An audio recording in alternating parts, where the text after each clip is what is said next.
ಚುನಾವಣಾ ನೀತಿ ಸಂಹಿತೆ ಬಗ್ಗೆ ಅನಗತ್ಯ ಭಯ ಬೇಡ ಅಂತೇಳಿ ಈಗ ರಾಜ್ಯ ಮುಖ್ಯ ಚುನಾವಣಾಧಿಕಾರಿನೇ ಸ್ಪಷ್ಟನೆಯನ್ನು ಕೊಟ್ಟಿದ್ದಾರೆ.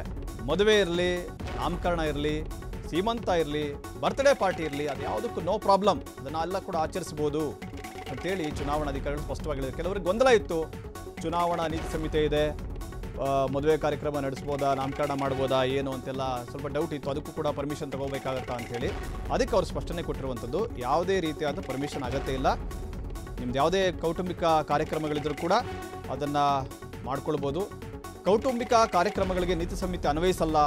ಚುನಾವಣಾ ಅಧಿಕಾರಿಯಿಂದ ಅನುಮತಿ ಅಗತ್ಯ ಕೂಡ ಇಲ್ಲ. ಜನರ ತಪ್ಪು ಕಲ್ಪನೆ ದೂರ ಮಾಡಿದ ರಾಜ್ಯ ಮುಖ್ಯ ಚುನಾವಣಾ ಅಧಿಕಾರಿ. ಆದರೆ ಕೌಟುಂಬಿಕ ಕಾರ್ಯಕ್ರಮಗಳಲ್ಲಿ ಮತಯಾಚನೆ ಮಾಡುವಂತಿಲ್ಲ, ಮತದಾರರಿಗೆ ಆಮಿಷ ಒಡ್ಡಿದರೆ ಕ್ರಮ ಅಂತೇಳಿ ಮನೋಜ್ ಕುಮಾರ್ ಅವರು ವಾರ್ನಿಂಗನ್ನು ಕೊಟ್ಟಿದ್ದಾರೆ. ಮುಖ್ಯ ಚುನಾವಣಾ ಅಧಿಕಾರಿಗಳವರು, ರಾಜ್ಯ ಚುನಾವಣಾ ಅಧಿಕಾರಿ ಮಾಹಿತಿಯನ್ನು ಕೊಟ್ಟಿರುವಂಥದ್ದು. ಸ್ಪಷ್ಟವಾಗಿ ಹೇಳಿದ್ದಾರೆ ಅವರು, ನೀತಿ ಸಂಹಿತೆ ಬಗ್ಗೆ ಅನಗತ್ಯವಾಗಿ ಭಯ ಬೇಡ. ಮದುವೆ, ಸೀಮಂತ, ನಾಮಕರಣ, ಬರ್ತ್ಡೇ ಯಾವುದೇ ಕಾರ್ಯಕ್ರಮಗಳು, ಕೌಟುಂಬಿಕ ಕಾರ್ಯಕ್ರಮಗಳಿದ್ರೂ ಕೂಡ ಅದನ್ನು ಮಾಡ್ಕೊಳ್ಬೋದು. ಅದಕ್ಕೆ ನೀತಿ ಸಂಹಿತೆ ಅಡ್ಡಿ ಬರೋದಿಲ್ಲ. ಚುನಾವಣಾಧಿಕಾರಿಯಿಂದ ಯಾವುದೇ ಅನುಮತಿ ಕೂಡ ಪಡೆಯುವಂಥ ಅವಶ್ಯಕತೆ ಇಲ್ಲ.